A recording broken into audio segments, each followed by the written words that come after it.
오늘 여러분들과 함께 상급 받는 인생이라는 제목으로 우리 말씀을 한번 생각해 보겠습니다.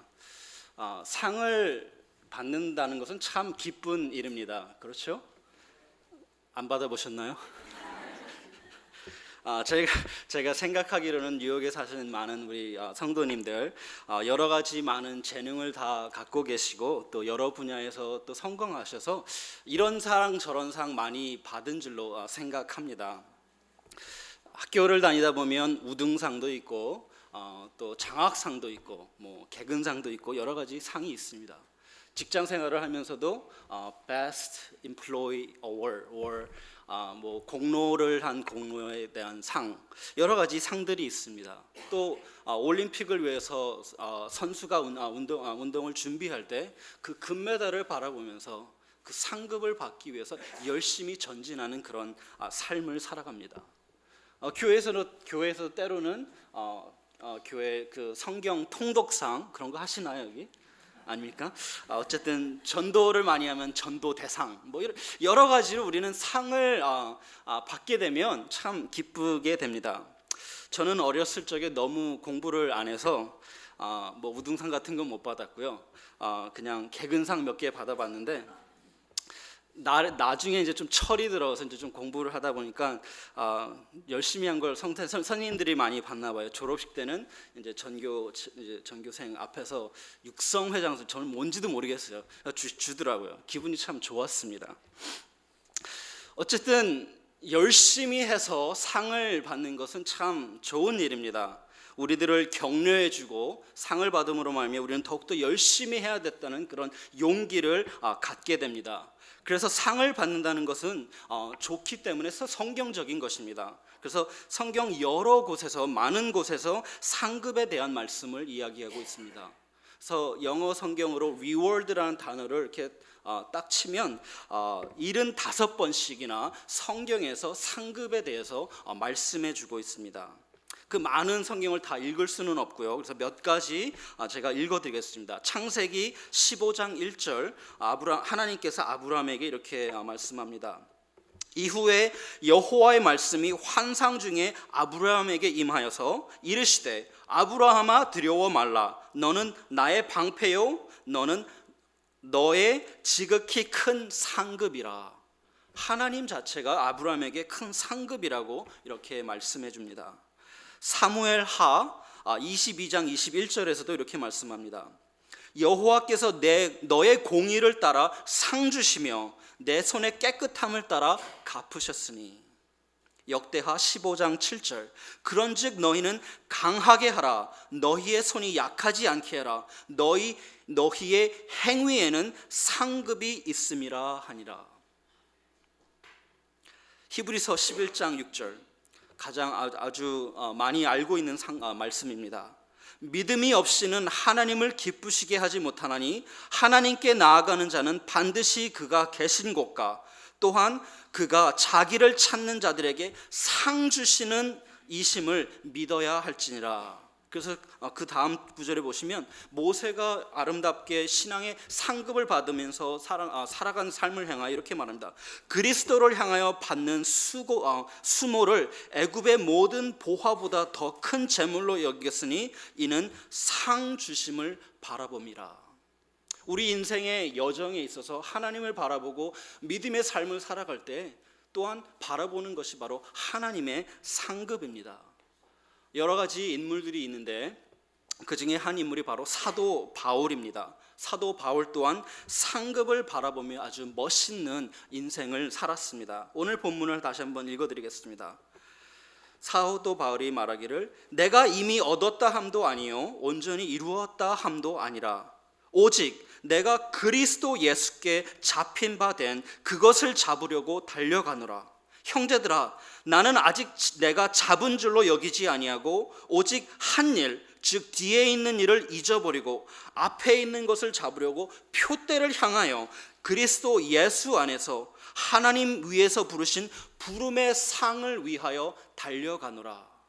날마다의 삶 속에서 전진하는 삶이 있는데 사도 바울은 하나님을 바라보고 예수님을 바라보고 하나님께서 부르신 그 상을 바라보며 전진했다고 사도 바울은 이렇게 고백하고 있습니다. 사도 바울이 하나님을 믿고 예수님을 사랑하며 살아가는데 하나님의 부르심의 상급을 바라보고 이렇게 전진했다고 했습니다. 그가 본 상급은 어떤 상급일까요?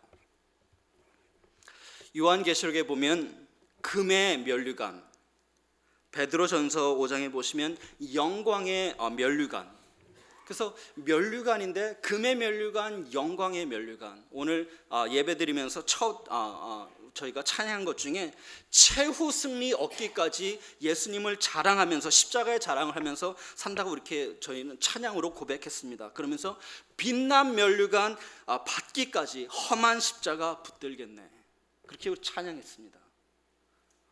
우리들의 삶 속에서 신앙생활을 하면서 그 빛난 면류관 받기까지 내가 충성하고 예수님을 자랑하며 내 신앙생활을 살아가겠다고 우리는 찬양한 것입니다.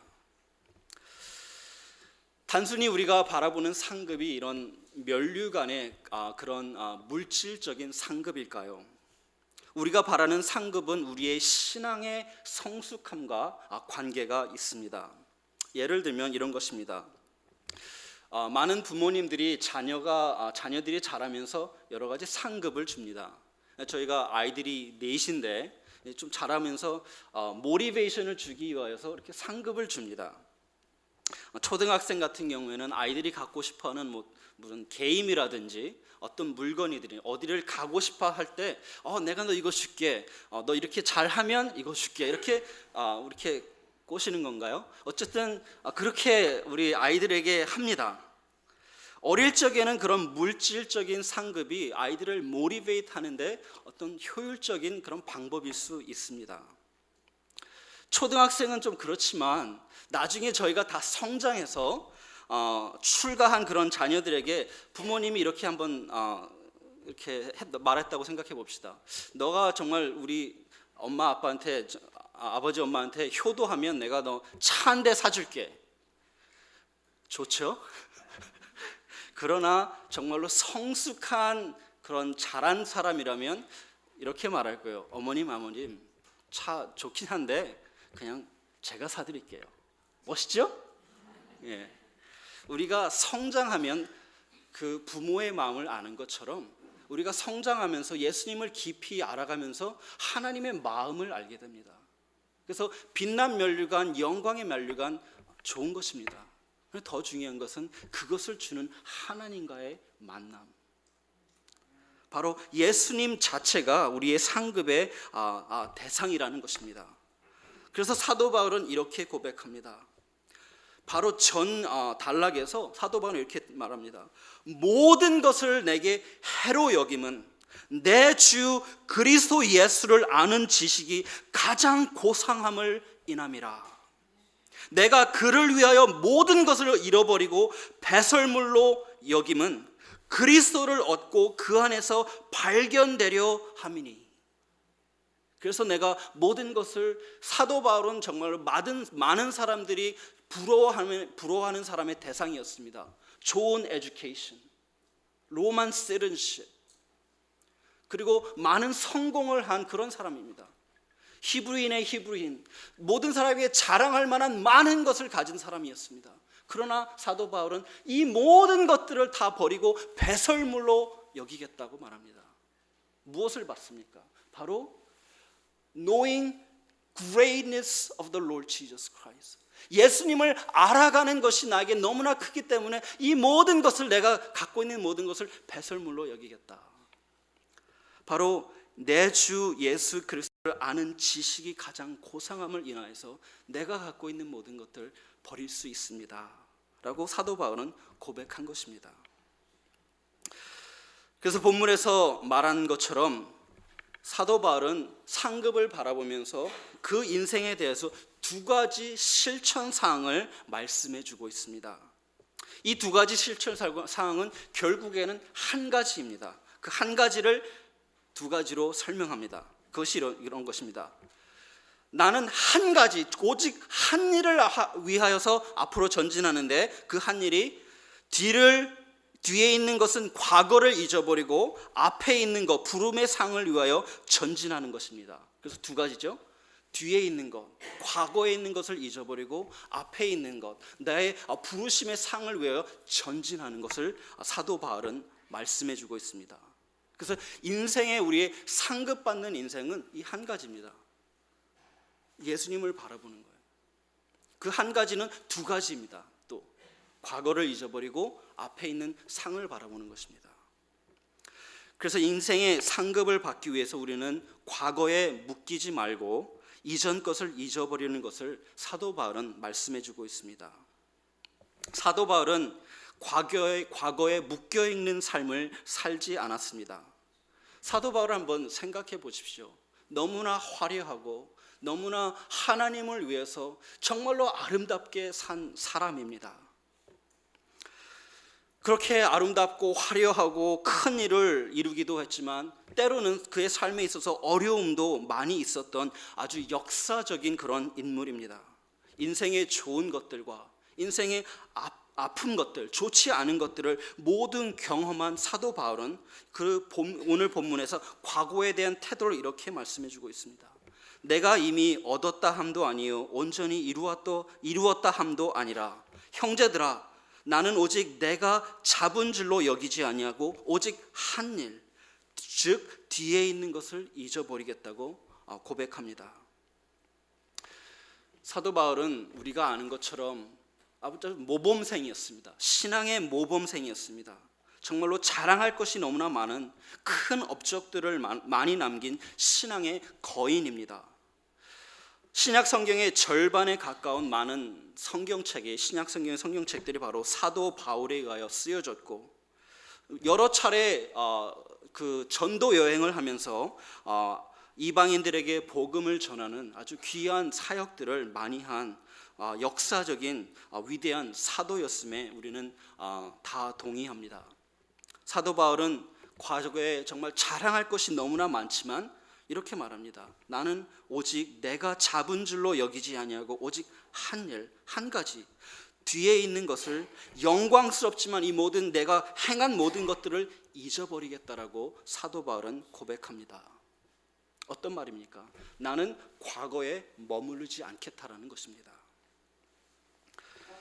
사도 바울은 그의 인생에 영광스럽고 위대하고 성공적인 업적도 많이 있었지만 또한 실수와 낙심할 만한 삶의 어려움도 많이 있었습니다.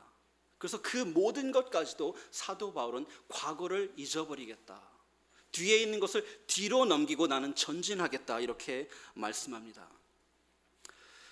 사도 바울은 예수님을 만나 삶의 변화가 많이 있었습니다. 그렇지만 예수님을 만나기 이전의 삶은 쉽게 넘겨지고 쉽게 잊혀질 그런 단순한 그런 실수를 한 사람이 아닙니다. 그리스도인들을 필사적으로 박해하고 스테반 집사라는 아주 훌륭한 집사의 죽음을 당하는 것에 동의했던, 그래서 그런 과중한 죄책감을 갖고 있던 바울은 디모데전서 1장 15절에서 이렇게 고백합니다. 나는 죄인들 중에서 가장 큰 죄인입니다. 많은 성공을 했습니다. 하나님을 위해서 귀한 삶을 살았습니다. 그러나 다른 반면에서는 또한 약한 점이 있었습니다. 죄책감이 있었습니다. 신앙의 거인인 바울도 내면적으로 갈등하는 신앙의 싸움이 있었습니다. 곧 죄와의 싸움이 있었습니다. 그래서 로마서 7장에서 또 이렇게 고백합니다. 내 속, 곧 내 육신에 선한 것이 거하지 아니하는 줄을 아노니 원함은 내게 있으나 선을 행하지 아니하노라. 내가 원하는 바 선은 하지 아니하고 도리어 원치 아니하는 바 악은 행하는도다. 오호라 나는 공고한 사람이로다. 이 사망의 몸에서 누가 나를 건져내랴. 우리가 정말로 모범으로 삼고 살아갔던 우리 이 사도 바울을 바라보면서 참 우리는 많은 엔비를 갖지만 사도 바울 스스로도 여전히 우리와 같이 연약함을 갖고 있었고, 그래서 죄와의 싸움이 있었고 실수가 있었던 사람이었습니다. 그러나 사도 바울은 그 모든 것들, 좋은 것들, 좋지 않았던 것들, 과거의 모든 것에 얽매이지 않고 모든 것을 뒤에 내어놓고 앞으로 전진하겠다는 삶을 산 것입니다. 그래서 우리의 정말로 신앙의 상급을 받는 삶을 살아가기를 원한다면 우리도 마찬가지로 뒤에 있는 것을 잊어버려야 합니다. 특별히 과거의 실패와 좌절, 또한 과거의 영광과 성공을 벗어버려야 합니다. 사도 바울이 이 모든 것들을 뒤에 놔두고 얽매이지 않았던 것처럼 우리도 그렇게 과거의 삶에 머무르는 삶을 살아서는 안 되는 것입니다. 왜입니까? 왜 과거를 바라보면 살면 안 되는 것입니까? 바로 우리가 과거에 얽매이게 되면 하나님께서 부르신 사명을 이루기가 어렵기 때문입니다.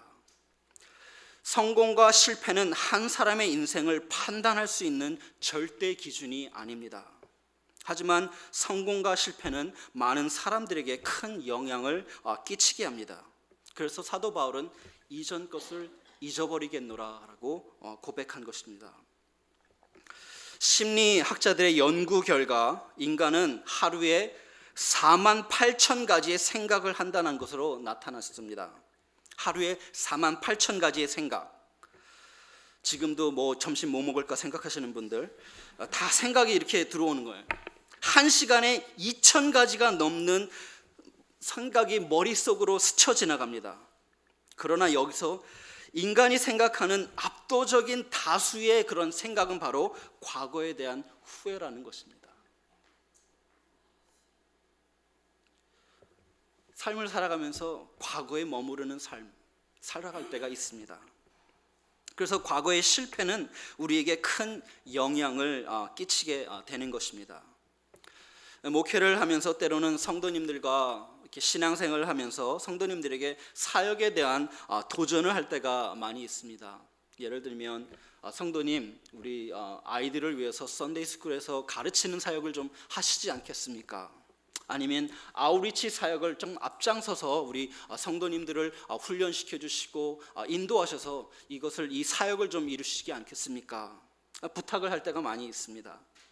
그러나 사역을 시작하기 전에 갈팡질팡 도전하지 못하는 이유 중에 바로 실패에 대한 두려움입니다. 이 세상 어느 한 사람도 실패하지 않은 사람은 없습니다.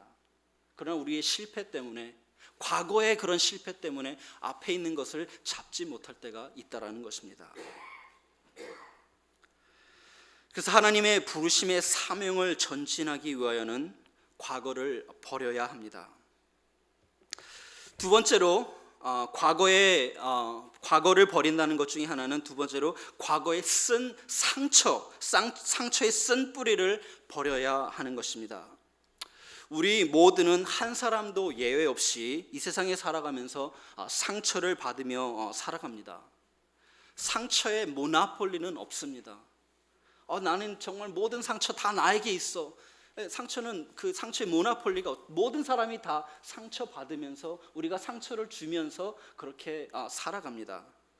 죄인된 인생이기 때문에 죄악된 세상에서 우리는 죄로 인하여서 서로 상처를 주기도 하고 상처를 받기도 하며 우리는 살아갑니다. 그러나 중요한 것은 상처가 정말 우리에게 상처를 주는 것은 바로 그 상처의 쓴 뿌리가 우리 그 내면 깊은 곳에 남아있는다는 것입니다. 영어로는 bitterness라고 그럽니다. bitter feeling. 그것을 carry하는 거죠, 항상. 그래서 히브리서 12장 14절 15절에 보시면 이 bitterness에 대해서 쓴 뿌리에 대해서 이렇게 말씀합니다. 모든 사람으로 더불어 화평함과 거룩함을 쫓으라. 이것이 없이는 아무도 주를 바라보지 못하니라. 너희는 돌아보아 하나님의 은혜에 이르지 못하는 자가 있는가 두려워하고 또 쓴 뿌리가 나서 괴롭게 하고 많은 사람이 이로 말미암아 더러움을 입을까 두려워하라 라고 성경은 말씀하고 있습니다. 우리가 받은 상처들이 있기 때문에 그 상처의 쓴 뿌리가 나게 되면 그것으로 말미암아 우리는 다른 사람들을 괴롭힌다는 것입니다. 그래서 신앙의 공동체가 같이 사랑하면서 실천하지만 우리의 깊은 상처 때문에, 특별히 그것이 쓴 뿌리로 남기 때문에 그것으로 인하여 우리는 서로 또한 상처를 준다라는 것입니다. 그것이 바로 마귀의 방법입니다. 마귀는 어떻게 우리를 넘어뜨립니까? 너 상처 많이 받았어. 상처 받은 대로 그 상처를 사용해서 다른 사람에게 상처 주게 하는 것이 바로 마귀의 방법입니다. 그래서 쓴 뿌리가 계속 남아 있는 것입니다. 우리 신앙생활 같이 하면서 여기 한 분이라도 상처 안 받으시면서 신앙생활 하시는 분 계십니까? 아무도 없을 것입니다. 버림받은 상처, 배신의 상처, 부모에게 받은 상처, 배우자에게 받은 상처, 또는 자녀들에게 받는 상처, 리더에게 받는 상처, 또한 교우에게 받는 상처. 목회를 하다 보니까 가끔 부부들의 어떤 그 marriage counseling을 할 때가 종종 있습니다. 부부가 이제 저희들에게 찾아와서 상담을 하고 하면 저들이 정말 앞으로 전진할 수 없는 이유가 있습니다. 항상 이렇게 하다 보면 한 가지 뭐냐면 10년 전 이야기 항상 브링업해요. 당신 그러지 않았습니까? 5년 전에, 10년 전에. 옛날 일을 잊어버려야죠. 쓴뿌리가 있기 때문에 아내는 남편을 공격하고 남편은 아내를 공격하는 것입니다. 10년 전, 15년 전, 20년 전 그 쓴뿌리를 지금도 우리는 갖고 있기 때문입니다. 말씀을 준비하면서 하나님께서 저에게 이렇게 개인적으로 저에게 주신 어떤 메모리가 있습니다. 저에게 한 가지 상처가 있다면 가난의 상처였습니다. 저희 성도님들과 커넥트가 안 될 것 같은데 하나님께서 저에게 주신 상처라 그냥 말씀드립니다. 제 이 상처를 말하자면 정말 다른 설교가 되는데 어렵게 그러니까 재정적으로 어려운 삶이 있었습니다. 저희 집이 이제 제가 어렸을 때는 이제 밑동네 잘 사는 동네에 살다가 점점 산꼭대로 올라가더라고요. 한국은 그렇죠. 이렇게 잘 못 살게 되면 점점 산으로 올라가죠. 가장 높은 곳에 저희가 살았어요. 제가 이제 말씀을 준비하면서 하나님께서 저에게 제 기억으로는 대충 중학교 7학년 정도, 지금 여의도교로 중학교 한 1학년 정도 되지 않았을까. 이분 영이고 더 어렸을지도 모르겠어요. 저희 누님들과 함께, 여러분들이 이해할지 모르겠지만 많은 분들이 이해하실 수 있으리라 생각합니다. 물지개 아시나요? 물지개를 지면서 그 우물가를 가서 제 생각으로 한 반마일 정도 됐던 것 같아요. 겨울에 이제 상수도가 얼으니까 물이 안 나면 그 우물가로 가서 물지개를 지고 물을 저었습니다. 그 기억이 왜 났는지 모르겠어요. 그러면서 하나님께서 저에게 그런 어렸을 때 가난의 상처, 그것으로 인하여서 저에게 어떤 그것이 영향을 저에게 줬던 것들이 생각나더라고요. 제가 왜 이 이야기를 하냐면 우리는 상처를 잊어버린다고 말하지만 그것은 바로 상처를 부인하는 것이 아닙니다. 우리가 받은 상처들을 우리는 인정해야 합니다. 나에게 이런 상처가 있었구나. 나에게 버림받은 상처가 있구나. 나에게 가난의 상처가 있구나. 나에게 정말로 이 배신당한 상처가 있구나. 그 상처를 우리는 인정해야 합니다. 그리고 직면해야 합니다. 그것을 부인하는 것이 아닙니다. 오직 그것을 다 인정하고 하나님께로부터 하나님께 내어놓고 그 상처가 치유함으로 인하여서 우리는 그것을 잊어버릴 수 있는 것입니다. 그렇지 않고는 그냥 뒤에 놔둔다는 바로 쓴 뿌리로 남는다는 것입니다. 우리가 삶의 쓴 뿌리를 갖게 되면 항상 남에게 투정하고 불만족하고 컴플레인하고 비관적이고 비판적이며 다른 사람을 항상 블레임하는 그런 삶을 살게 됩니다. 또 그래서 쓴 뿌리가 계속 있는 사람은 다른 사람들과 깊은 교제를 하지 못하게 됩니다. 또 다른 하나는 우리가 쓴 뿌리가 있게 되면 더 빨리 늙어요. 이 얼굴들 잘 관리하셔야 되는데 빨리 늙습니다. 질병도 찾아옵니다. 왜 그렇습니까? 우리가 갖고 있는 쓴 뿌리 때문에 그렇습니다. 그래서 성경은 뒤에 있는 모든 것들을 잃어버리라고 말합니다. 다시 한번 말씀하지만 이것은 우리의 상처를 부인하라는 것이 아니라 주님 앞에 내어놓고 나에게 이런 상처가 있습니다. 내 상한 마음을 치유하여 주시옵소서. 치유받고 나서 쓴 뿌리를 버리는 것입니다. 사도 바울 또한 많은 상처와 고통을 겪으며 삶의 어려움을 많이 겪었던 사람입니다. 사도 바울의 그런 영광적인 정말 글로리어스한 삶도 있지만 그의 삶에 너무 어려움이 있습니다. 고린도후서 11장 23절에서 27절에 보시면 그의 어려운 삶에 대해서 이렇게 표현하고 있습니다. 사도 바울의 고백입니다. 내가 수고를 넘치도록 하고 옥에 갇히기도 하고 더 많이 하고 매도 수없이 맞고 여러 번 죽을 뻔하였으며 유대인들에게 40에서 하나 감한 매를 5번이나 맞으며 3번 태장으로 맞고 1번 돌로 맞고 3번 파선하고 일주야를 깊은 바다에서 지냈으며 여러 번 여행하면서 강의 위험과 강도의 위험과 동족의 위험과 이방인의 위험과 시내의 위험과 광야의 위험과 바다의 위험과 거짓 형제 중에 위험을 당하며 또 수고하고 애쓰고 몇 번 자지 못하고 줄이고 목마르고 여러 번 굶고 춥고 헐벗었노라. 상상이 가십니까? 사도 바울이 겪었던 이 어려움들. 사도 바울이 왜 이런 어려움을 겪었습니까? 이방인은 그렇다고 치지만 같은 동족에게 돌맞이고 가면서 왜 그런 어려움을 당했습니까? 바로 복음 전하다가 그런 것입니다. 사역을 하다 보면, 그리고 봉사하다 보면, 하나님 섬기다 보면, 아낌없이 사랑하다 보면 우리는 비난받고 오해당하고 버림받기도 하고 상처를 받습니다. 그러나 고린도후서의 11장 말씀 이대로 사도 바울은 이 모든 어려움을 겪었지만 삶의 쓴 뿌리를 가질 만한 자격이 있는 사람이지만 그 쓴 뿌리를 내리지 아니하였습니다. 인생의 역경과 큰 어려움이 많이 있었지만 상처의 쓴 뿌리가 나지 않도록 과거를 잊어버렸다는 것입니다. 왜입니까? 쓴 뿌리를 가지고는 과거에 얽매이는 삶을 살고는 앞으로 전진할 수 없기 때문입니다. 히브리서 기자는 12장에서 이렇게 말씀합니다.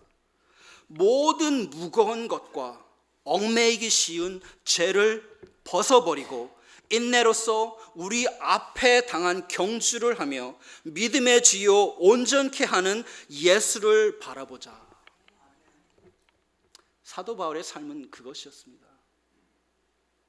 영광스러운 그런 많은 삶도 있었지만 정말로 사람들이 겪을 수 없을 만한 많은 역경들, 그 모두를 경험한 사도 바울은 모든 것을 다 뒤에 넣는다고 말합니다. 나는 과거에 얽매이는 삶을 살아갈 수가 없어. 왜냐하면 주님이 내 앞에 있기 때문이다 라고 사도 바울은 고백하는 것입니다. 상처의 쓴 뿌리, 과거의 삶은 믿음의 경주에 무거운 짐이며 우리를 얽매이게 하는 인생의 커다란 장애물입니다. 사랑하는 성도 여러분, 우리에게 상처를 준 사람들이 있습니다. 그 사람들을 용서하고 쓴 뿌리를 뽑아내야 합니다. 가해자를 용서하는 것은 어렵습니다. 그래서 용서는 가장 높은 단계의 사랑입니다. 그게 바로 하나님께서 우리에게 주신 사랑입니다. 우리의 죄로 인하여 우리는 하나님의 원수가 되었지만 하나님은 그 원수라고 생각하지 아니하고 우리를 사랑하셨습니다. 사랑하시기 때문에 독생자 예수 그리스도를 우리에게 보내주시고, 보낸 것만으로 끝난 것이 아니라 십자가에 우리의 죄를 짊어지고 돌아가시게 하신 것입니다. 용서함을 받들 길을 주신 것입니다. 바로 그게 하나님의 사랑입니다. 성도 여러분, 상처에 쓴 뿌리가 나지 않도록 여러분을 상처를 주신 그런 분들 용서하시기를 소망합니다. 그래서 뒤에 있는 것을 버리고 두 번째로 하나님께서 계획하신 아름다운 삶을 살기 위하여 우리는 사도 바울처럼 앞에 있는 상급을 바라보아야 합니다. 사도 바울은 다시 한번 고백합니다. 본문에서 오직 내가 그리스도 예수께 잡힌 바 된 그것을 잡으려고 폿대를 향하여 그리스도 예수 안에서 하나님이 위에서 부르신 부름의 상을 위하여 달려가노라. 저는 그냥 상상합니다. 사도 바울 그 많은 어려운 모든 것들이 있지만 뒤에 그 모든 것이 흐려집니다. 왜냐? 분명하게 보이는 것이 있기 때문입니다. 바로 그 폿대, 바로 앞에 서 계신 주 예수 그리스도가 바로 앞에 있기 때문에, 그의 부르심이 있기 때문에 그는 전진한 것입니다. 본문의 사도 바울은 우리가 앞으로 달려가야 할 폿대가 있다고 말씀합니다. 이 폿대는 다른 말로 삶의 인생의 목표입니다. 하나님께서 계획하신 목표, 하나님께서 부르신 사명, 바로 우리에게 인생에 주신 사명을 바로 사도 바울은 폿대, 목표라고 말하면서 그 일을 위하여 전진한다라고 말하는 것입니다.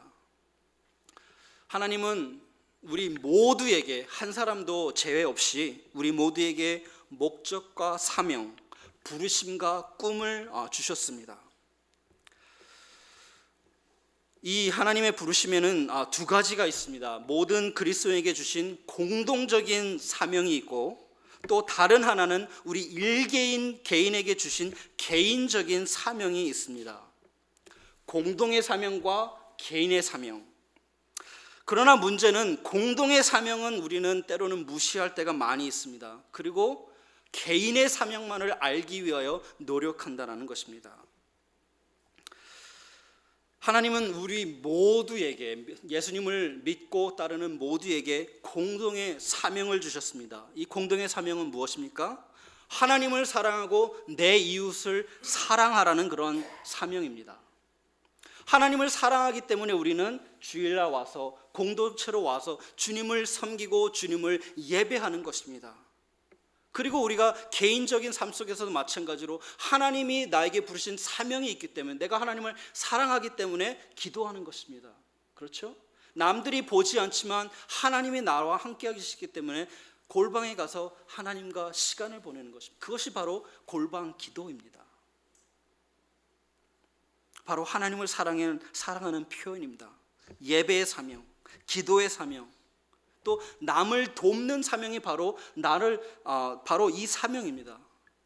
하나님께서 우리에게 내 이웃을 내 몸과 같이 사랑하라는 사명을 주셨기 때문에 우리 이웃을 도와가는 것입니다. 이웃을 격려하는 것입니다. 나는 격려의 은사가 없어. 은사 없어도 그건 해야 되는 겁니다. 그렇죠? 주일날 우리 성도님들 같이 만나서 너무 예쁩니다, 뭐 등등 격려해야 합니다. 이건 은사 문제가 아니에요. 믿는 모든 사람에게 하나님께서 주신 서로 사랑하라는 사명입니다. 또 다른 공동의 사명은 바로 복음 전하는 사명입니다. 우리가 예배 전에 공동으로 기도한 것처럼 하나님을 모르고 살아가는 그런 인생들을 바라보면서 불쌍한 마음 가지고 정말로 하나님의 계획한 인생이 있는데 불쌍하지 않습니까? 영원토록 하나님과 떨어져서 살아간다는 불쌍하지 않습니까? 하나님을 우리를 창조하면서 우리에게 계획한 삶이 있는데 그 삶을 모르고 그냥 인생을 망가뜨리는 그런 삶을 살아가고 불쌍히 여기고 그들에게 복음을 전하라는 것이 바로 공동적인 사명입니다. 여러 가지 다른 공동의 사명이 있습니다. 또 개인의 사명 또한 있습니다. 우리 개인에게 주신 재능과 은사를 사용하여서 예수님을 자랑하는 것입니다. Through our talents and gifts, making Jesus famous and making Him known. 예수님을 알려드리는 것입니다. 우리의 갖고 있는 은사와 우리에게 주신 재능을 통하여 예수님이 이런 분이십니다 라고 자랑하는 것입니다. 그것이 개인의 사명입니다. 예술과 재능의 은사를 가진 사람들은 크리스천의 예술가로서, 또 어떤 사람은 크리스천의 기업가로서, 미케닉으로, 어떤 분들은 크리스천 요리사로, 선생님으로, 직장인으로, 하나님은 그 사람 나름대로의 은사와 재능을 주신 것입니다. 그래서 우리가 받은 사명은 그 은사와 재능을 사용하여서 예수 그리스도를 알리는 것입니다. 모든 사람이 목회자 되면 우리 세상의 전도는 누가 합니까? 직장인이 해야죠. 그렇죠. 직장에 사명이 있습니다. 은사와 재능 외에 또 우리 모두는 sphere of influence, 우리가 영향력을 끼칠 수 있는 그런 범위가 있다라는 것입니다. 다른 사람에게 영향을 끼칠 수 있는 관계의 범위, 적어도 20명의 사람을 우리가 인플루할 수 있는 그런 관계의 범위가 있습니다. 그래서 그 관계 안에서 우리에게 주신 사명, 그래서 우리의 은사와 재능을 사용하고 우리의 경험과 우리가 알고 있는 것을 사용해서 그 사람들을 예수님을 알게 하는 것입니다. 여러분, 제가 알기로는 많은 분들이 이 개인의 사명을 알기 위해서 고민을 많이 합니다. 특별히 이제 좀 어린 영어들트들을 이렇게 사역을 하다 보면 하나님 믿고 나서 하나님 나 정말 섬기고 싶은데 하나님 나의 삶에 대한 뜻이 무엇인지 모르겠습니다. 나에게 주신 사명이 뭔지 모르겠습니다 라고 하는 사람들이 많이 있습니다. 우리는 이 공동의 사명을 올바로 행한다면 바로 개인의 사명은 알아가기가 쉬워집니다. 사도 바울의 예를 들면 사도 바울의 부르심은 복잡하고 특별하지 않았습니다. 그에 대한 부르심은 가장 보편적인 공동의 사명입니다. 그것이 무엇입니까? 이방인에게 전도하는 것입니다. 공동적인 사명을 그 사도 바울은 개인의 사명으로 삼고 살아간 것입니다. 제가 목회자가 되기로 이렇게 하나님의 부르심을 이렇게 인식하고 이제 하나님의 그 사명을 따라 살기로 작정했을 때 여러 가지 요인들이 있지만 한 가지 저에게 떠오르는 요인이 있었습니다. 그 요인은 뭐냐면 성경 공부가 저에게는 좋았습니다. 제가 예수님을 믿고 나서 한 20년 전인가요? 예수님을 믿고 나서 몇 달 후에 그 저를 전도한 분이 저에게 너 이제 세례 받아야지. 근데 세례가 뭔지 좀 몰랐어요. 이제 막 믿었으니까. 근데 교회에서 세례에 대한 뭐 그런 레슨이 없더라고요. 아무것도 모르는 저에게 세례는 뭐야? 그래서 혼자 공부했습니다. 공부하고 나니까 이건 내가 정말 해야 돼. 컨빅션이 스스로 생기더라고요. 제가 하는 표현은 무엇입니까? 저에게 주신 그 마음을 사용해서 저에게 성경을 공부하게 하는 그런 마음을 주셨습니다. 그거에 충실하다 보니까 그것이 바로 하나님께서 주신 사명으로 저에게 느껴졌다는 것입니다. 여러분 개인의 소명을 알고 싶으신 분들 공동의 사명에 충실하기를 부탁드립니다.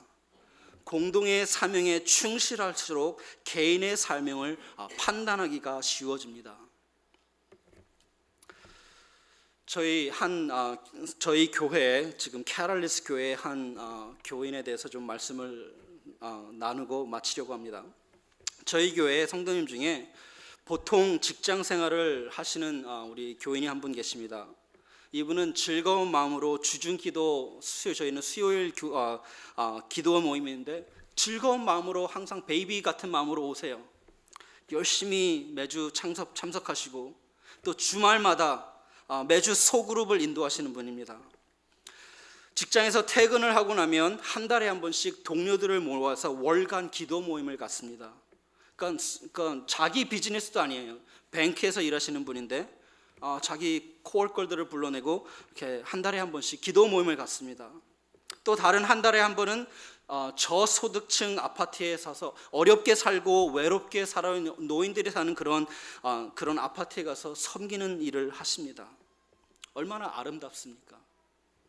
제가 목회자지만 정말 아름다운 삶을 사시는 것 같아요. 이분은 장로도 아니고 집사도 아닙니다. 왜냐하면 저희 교회는 장로와 집사가 없기 때문에. 어쨌든 이분을 잘 보면 제가 용기가 납니다.